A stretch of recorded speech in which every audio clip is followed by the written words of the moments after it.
आज हम पहुँचे हैं हमटा पास। तो अभी हमटा पास से थोड़ा आगे हैं। आज हमारे लिए बिल्कुल स्पेशल डे है। फर्स्ट तो है कि आज वैलेंटाइन डे है, तो सभी को वैलेंटाइन हार्दिक शुभकामनाएं। मज़े करें, गर्लफ्रेंड के साथ घूमने जाएं। तो हमारा जो रिलेशनशिप था वो स्टार्ट हुआ था अभी 2013 में।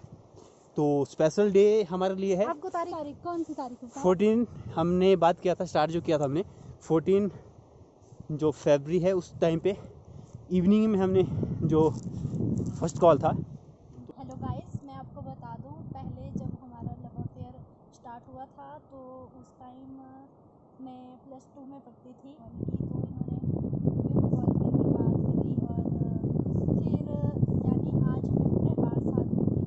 आज या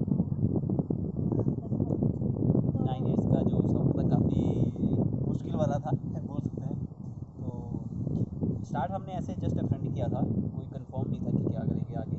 तो धीरे धीरे टाइम बीतता गया, +2 हुआ इसका, उसके बाद मैं भी उस टाइम पे ग्रेजुएशन कर रहा था। तो जैसे कंप्लीट हुआ तो इन्होंने भी फिर जो मंडी है, डिस्ट्रिक्ट मंडी हिमाचल प्रदेश, वहाँ पे इन्होंने ज्वाइन किया कॉलेज जो था, क्योंकि इनका जो घर है वो मतलब थोड़ा बैकवर्ड एरिया में है। तो अब पहले बैकवर्ड था, अब नहीं रहा। अब अच्छा, वहाँ फॉरवर्ड से है। क्योंकि अभी मुख्यमंत्री बन गए हैं जयराम ठाकुर जी, तो अब बैकवर्ड नहीं बोल सकते हैं। हाँ, ये भी होता है। तो इस तरह फिर थोड़ा हम ये मंडी आए, तो फिर धीरे धीरे टाइम बीतता गया, तो हम साथ रहे। फिर उसके बाद बीच में काफ़ी ज़्यादा उतार चढ़ाव रहा। तो फाइनली क्योंकि घर में जो देखिए घर वाले थे, तो शादी के लिए तो कभी उन्होंने बोला ही नहीं कि करनी है, सभी मना करते थे। फिर भी लास्ट टाइम पे अभी काफ़ी 8 साल का रिलेशनशिप था, तो इस तरह ख़त्म करना बहुत मुश्किल था।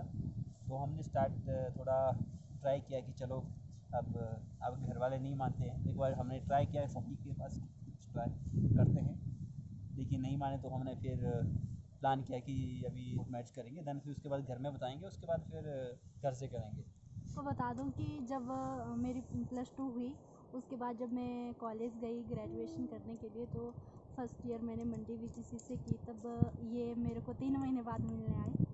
फिर 3 महीने बाद तक हम ऐसे ही बिना देखे ऐसे ही बातचीत करते रहे। 3 महीने बाद जब मैंने इनको देखा तो मेरे को लगा कि शायद इनको मैं पसंद नहीं हूँ। तो गांधी भवन मंडी में चौहट्टा बाज़ार में है, तो मेरी दीदी वहाँ पे साथ है। तो मैंने इनको बोला कि यहाँ पे दीदी है, तो मैं दीदी से बहुत ज़्यादा डरती थी।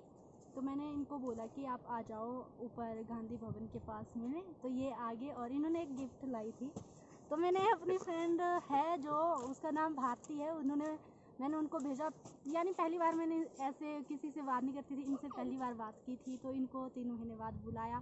उसके बाद जब ये गांधी भवन मिलने के लिए आए, तब मैंने अपनी फ्रेंड को भेजा कि हाँ वो इनसे बोले और मेरा नाम लेके बोले कि हाँ मैं ही बीना हूँ और मैं ही आपसे बात करती हूँ फ़ोन पे। तो भारती चले गई मेरी फ्रेंड। उसके बाद इन्होंने शायद आवाज़ से पहचाना ही है, तो यही बता सकते हैं या कैसे पहचाना है इन्होंने मेरे को। और इन्होंने सिर्फ हेलो हाय ही की उनके साथ, और डायरेक्ट ऊपर आ गई मेरे पास बात करने के लिए। तो इन्होंने बोला कि मैंने आपको पहचान लिया है। उसके बाद इन्होंने मेरे को गिफ्ट दी, और गिफ्ट में देखेंगे आप बिल्कुल एक छोटा सा ताज था। तो इस तरह फिर ग्रेजुएशन इन्होंने स्टार्ट किया। तो इस तरह मैंने भी नहीं पहचाना था, जस्ट मैं देखा इनको, फिर आई डोंट नो कैसे पता था कि, लेकिन मेरे को पता कि यही है। तो उससे फिर वैसे हमने स्टार्ट किया। देन फिर इन्होंने अपना जो बीए जो कर रहे थे उन्होंने वो कंप्लीट किया। थी ओरिएंटल टाइम्स टीवी चैनल में कॉलेज के साथ साथ। तो बहुत मुश्किल होता था इनके साथ बातचीत करना और मिल पाना। फिर भी थोड़ा बहुत टाइम निकाल के इनसे बात करती थी। फिर जब ग्रेजुएशन हो गई, उसके बाद ये कुछ स्टडी करते थे होटल मैनेजमेंट की। तो जब ये मिलने आते थे तो ये मेरे को ज़बरदस्ती बोलते थे कि हाँ मेरे को मंडी से आप छोड़ने जाओगे जाहू। तो मैं इनको छोड़ के जाहू पहुंचती थी, और जाहू से खुद अकेली मंडी पहुंचती थी। तो काफ़ी इंटरेस्टिंग रहता था। तो ये जो हमारा स्टोरी था बस ऐसे ही काफ़ी टाइम चलता रहा। तो फाइनली फिर एक ऐसा टाइम आ गया जब प्लानिंग था कि कुछ अब चेंज करते हैं या फिर घर में बात करते हैं। तो इनके जो पेरेंट्स थे तो लव मैरिज पे उतना उनको विश्वास नहीं था कि वैसा रहता है, तो उन्होंने फाइनली सीधा डायरेक्ट मना कर दिया था कि नहीं करेंगे। पर मेरी मम्मी जो थी वो काफ़ी सपोर्ट करते थे मेरे को, और अभी भी करते हैं। फिर बाद में जब एंड टाइम में जब शादी करने की बारी आई तो मम्मी पापा ने सबने मना कर दिया कि हाँ बिल्कुल डायरेक्ट बात कर दी कि हाँ आपकी शादी कहीं और करवाएंगे, और लड़के को और लड़की राजेश को और लड़की मिल जाएगी तो आप भी और कहीं शादी कर लो। फिर हमारा दोनों का पहले से ही ऐसा था कि हमने पहले से ही शादी करनी है हाँ, तो लेकिन करनी हमारा है। जो फर्स्ट टाइम हमने बात किया था तो उसमें एक जो सबसे इंटरेस्टिंग फैक्ट था तो वो ये था कि अगर हम बात करेंगे तो मतलब फॉर एवर करेंगे, अदरवाइज़ नहीं करेंगे। तो वही उसी को हम फॉलो करते करते आज यहाँ पहुँच गए। तो फाइनली जब हम अभी कुछ टाइम पहले, तो क्योंकि घर में सिचुएशन ऐसा था कि मेरे फादर जो थोड़ा तबीयत उनका ख़राब था, तो उस वजह से मुझे शादी करने का थोड़ा प्रेशर था कि शादी करनी है। तो मेरी जो मम्मी है वो भी घर में अकेली थी, तो उसकी वजह से हमने स्टार्ट किया। तो फिर फाइनली हम जो था हमने मतलब लास्ट ईयर पे हमने बोल दिया कि करनी है, तो जो क्योंकि इनके पेरेंट्स थे बिल्कुल मना कर दिया था। तो फिर फाइनली करते करते फिर हम सोचा कि अब भाग के एक या हमारे पास क्योंकि लास्ट ऑप्शन यही बचा था कि हम इन्होंने मेरे को ज़बरदस्ती बोला कि हाँ शादी करनी है तो शादी करनी है। वैसे अभी मैंने करनी थी, मैंने बोला था इनको कि मेरी बड़ी सिस्टर है तो हम थोड़ा रुक जाते हैं तो उसके बाद शादी करते हैं, पर नहीं इनके घर में कुछ प्रॉब्लम थी तो मैंने सोचा चलो ठीक है अब लव है तो शादी तो करनी ही है। अब मैंने भी कहीं और नहीं करनी तो इन्होंने भी कहीं और नहीं करनी थी, तो ऐसी सोच को लेके हमने शादी कर ली। और इन्होंने बोला था मेरे को कि नवरात्रों के जो अभी 2020 के 21 के नवरात्रे थे, 20 के सॉरी 2020 के जो नवरात्रे थे, तो इन्होंने बोला मेरे को कि हाँ हमने इस बार शादी करनी है और पक्की बात है कि करनी है। क्योंकि पहले भी 2-3 बार ऐसा हो चुका था कि हाँ हमने शादी करनी है और फिर शादी नहीं कर पाए बाई चांस किसी कारणवश। तो फिर इस बार तो तो इस इन्होंने बार पक्का ही फाइनली मैं जो फाइनली जॉब मतलब आप सोचते हो कि मैं मतलब जॉब छोड़ के ही आ गया था, मतलब इसी के लिए कि अगर मैं इस बार क्योंकि मैं जो इस बार जो मतलब छुट्टी का प्लान किया था तो ये बोल के कि मैं शादी करके जा रहा हूँ, तो वापस जाना बड़ा मुश्किल था मेरे लिए फिर से ज्वाइन करना। फिर तो ये मैंने मनाली से मंडी पहुँचे और मैं मंडी में ही थी, तो इन्होंने बोला कि हाँ बिनू अपना सामान पैक कर दो और चलो भागते हैं। मैंने कहा कि नहीं। फिर ये आए और मैं जिस दिन ये मंडी पहुँचे तो उस दिन मैं घर चले गई, और ये मेरे से बहुत ज़्यादा गुस्सा हो गए। मैं घर इसीलिए चले गई क्योंकि मैं भागना नहीं चाहती थी।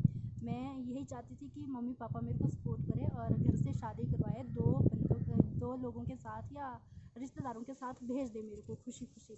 तो फाइनली मैं 14 अक्टूबर को मैं छुट्टी लेके आ गया। तो 14 को मैं घर पहुंचा, तो मेरे फादर थे तो उनको भी कुछ आइडिया नहीं था कि क्या होगा आगे, तो वो जस्ट मुझे सपोर्ट, लेकिन सबसे जो इंटरेस्टिंग फैक्ट था वो जो मेरे को सबसे ज़्यादा सपोर्ट किया वो मेरे घर वालों ने किया। तो उन्होंने बोला कि हम आपके साथ हैं, अगर आपको करना है तो हम आपका साथ देंगे। तो उसी को लेके 14 को हमारा प्लान था 17 का जो हमने नवरात्रे में, लेकिन 14 में जैसे घर पहुंचा तो उसके बाद 17 को हम 16 को ये घर चले गए। तो मेरे लिए काफ़ी ये काफ़ी बड़ा धक्का था कि ये घर चली गई, तो फिर बड़ा मुश्किल था कि वापस आएंगी। तो फिर जैसे घर पहुँचे तो इसमें इनके साथ मिस्टर रमेश यादव जी हैं, तो वो इनके साथ में गए और उन्होंने घर में बात की, उनके घर में मम्मी पापा को मनाया। तो हमारी शादी में जो सबसे ज़्यादा सपोर्टेड जो पर्सन थे तो मिस्टर रमेश यादव जी थे। तो उन्होंने काफ़ी सपोर्ट किया शादी से लेके शादी के पूरे एंड तक, और उसके बाद में पूरे जो इनके घर थे, इनकी दीदी थी, भैया थे, सभी को मनाया। और फाइनली हमारा जो शादी था मतलब 17 को जो 16 को इनके घर में बात हुई, 17 को इन्होंने मेरे को बताया कि आप हमारे घर में 18 को आ जाइए। उस दिन संडे था तो मैंने घर में बताया तो पापा भी आ गए। तो हम संडे को इनके घर में पहुँचे, तो घर में बातचीत हुआ। तो फाइनली उन्होंने बोला कि क्योंकि हम ज़्यादा वेट नहीं कर सकते थे, तो 7 डेज़ के अंदर ही हमने शादी करनी थी, मेरे पास छुट्टी उतनी ही पेंडिंग बचा था। तो मैं घर गई तो मैंने मम्मी पापा को मना के वैसे ज़बरदस्ती करके, मम्मी पापा ने मेरे को बहुत ज़्यादा डांटा जब मैं घर गई थी कि हाँ मैंने मम्मी पापा को बोला कि अगर आप लोगों ने मेरी शादी घर से नहीं करवानी है तो मैं भाग के चले जाऊँगी। पर वो ऐसे ही बोला था उनको कि हाँ भागने की हिम्मत तो नहीं थी, अगर भागना होता तो भाग जाती, पर हिम्मत नहीं हुई। तो फिर मैं घर चली गई, मम्मी पापा को मनाया, ये गुस्से हो गए थे ऊपर से। फिर पापा ने गुस्से में आके बोला कि हाँ अगर तूने मान